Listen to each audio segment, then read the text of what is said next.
Magandang gabi sa inyong lahat and welcome sa ating YouTube channel, Bagong Pilipinas, Old Queen TV.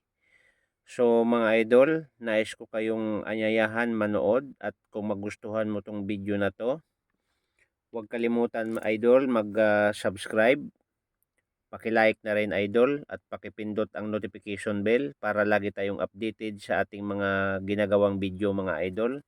So, mga idol, mayroon na naman tayo ditong lumang barya na kung saan itong barya na to ay galing siya ng Lebanon, no? So, ang taon nito mga idol ay 1972.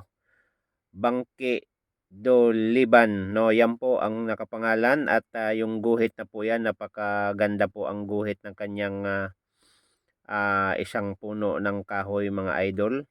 So mga idol, ulitin ko ang ating YouTube channel, Bagong Pilipinas, Old Queen TV.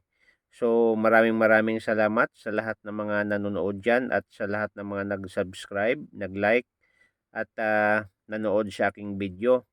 So sana wag kayong magsawa sa pagpanood mga idol at suportahan ninyo ang aking YouTube channel. So mga idol, bago tayo mapunta sa price nitong coins na to dito sa Pilipinas, siyempre mga idol, atin munang alamin no tungkol sa mga barya, no. Baka mayroon kayong ganitong uri ng barya mga idol, kasi marami sa ating mga kababayan na pumunta pa ng Lebanon, no, para lang mamasukan bilang kusang bahay, no. So sigurado ako mayroon kayong ganitong uri ng coins mga idol. So mga idol, pag-uusapan natin yung year nito, no. Na-issue siya noong 1972. Okay, so ang kanyang composition mga idol ay nickel brass at ang kanyang denomination mga idol ay 25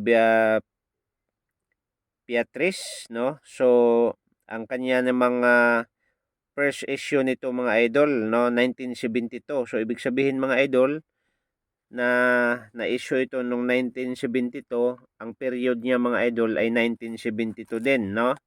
Para malaman po natin ang coins na to. So mga idol, ang kanyang period date, so 1972 din, at ang kanyang mintage mga idol, so mababa ang mintage ito mga idol, kaya pala mahal itong coins na ito, no? So nasa 8 million lang mga idol ang kanyang mintage no noong 1972. Country po mga idol ay Lebanon, no? Okay, diameter mga idol ay 23.3 millimeter, no? So mga idol, kung ulitin ko, kung kayo ay baguhan pa lang sa aking YouTube channel, no? Huwag kalimutan mag-subscribe, paki-like para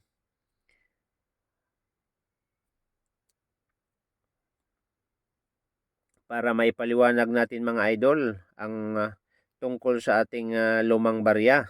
So mga idol, ang bilihan nito mga idol sa market sa ibang bansa, no, sa nagbebenta nito o sa mga bumibili. So mayroon dito mga idol, mayroong tag $5, mayroong $6 at mayroong $51 mga idol ang halaga, no. At dito sa Pilipinas mga idol, sa Philippine price sa piso natin mga idol, ito ay nabibili mga idol, no, ng 5,090 pesos.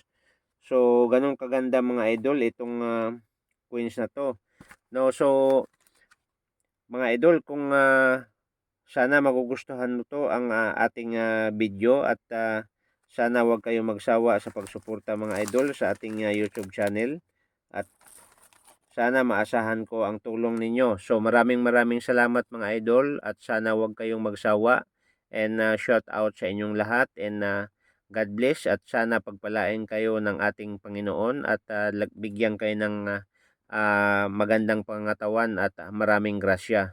So maraming salamat idol and welcome sa Bagong Pilipinas Old Queen TV. So maraming salamat idol.